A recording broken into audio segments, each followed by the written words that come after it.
How we ship a prop, and most props are shipped one at a time, but we do have customers that will order 2 props, and it's more effective, efficient, and economical to put 2 props in a shipping carton as opposed to a bag. So let's show how we would do that. I have a 18 by 18 by 18 carton and an 18 18 18 or a 16 16 16 will work for these props. We'll tape up the bottom of our prop box. And I am using the H tape method here to tape across the seams to ensure that this is a nice strong box. All right. And these boxes are really specifically for shipping props. I'll put prop number 1 in. And if you'll notice here, I have a little extra space around my prop. I don't want that to move around too much while it's en route to the customers.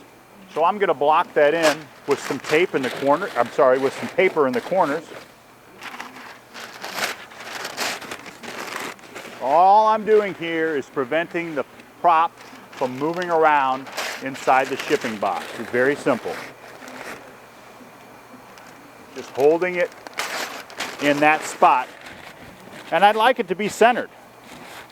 Boxes ship better when they're centered, and now you see I have a prop that is relatively centered inside the box.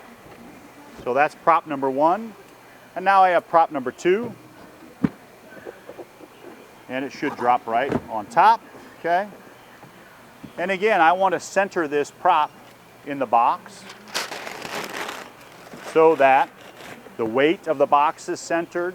We don't have a box that's always wanting to tip over. It's going to ride smoother.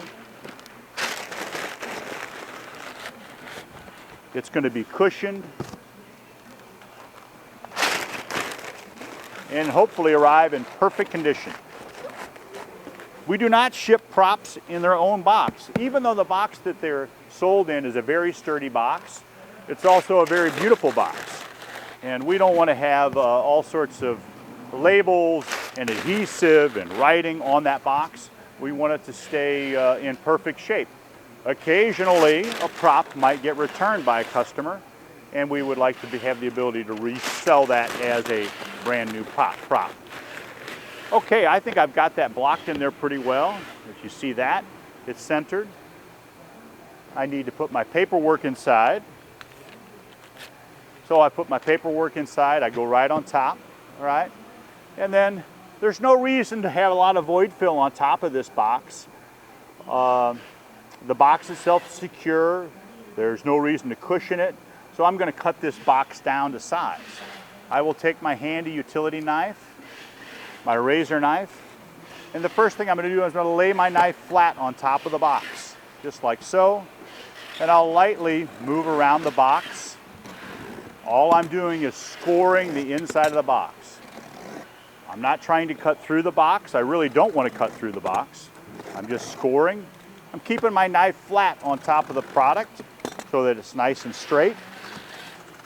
Once I've done that, I'll take the same razor knife and I will poke through from the inside out, and I will cut up the corners from that score line to the top of the box.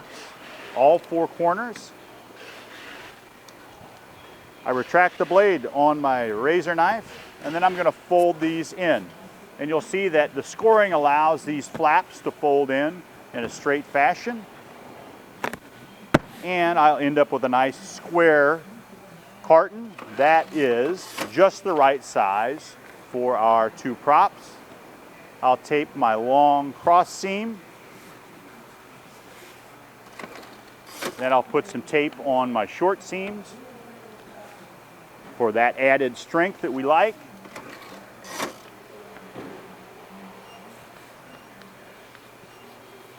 Make sure that's taped down good and tight. And then what I have here is a nice square box, 2 props, and the smallest size box pretty much we can use to ship those props. Should be good to go.